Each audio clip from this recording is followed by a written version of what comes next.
Bienvenidos a esta estupenda oportunidad inmobiliaria. Es una vivienda situada en pleno centro de Madrid, en una primera planta con ascensor, como podéis ver, y muy acogedora. Nada más entrar, nos encontramos con la cocina integrada al salón. Quedaría equipada con los electrodomésticos y tiene en esta estancia dos ventanas a un patio interior en el que se puede tender la ropa. Ahora es tarde, pero bueno, le entra luz, ¿eh? Accedemos al dormitorio, es un dormitorio independiente que también tiene su ventana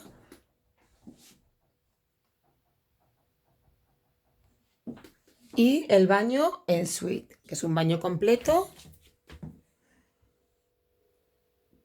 con bañera, pero también tiene bidet y lavabo.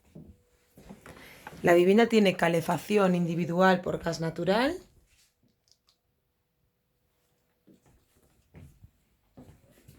y tiene muy poquitos gastos de comunidad. Venid a verla porque es una buena oportunidad tanto para vivir como para invertir.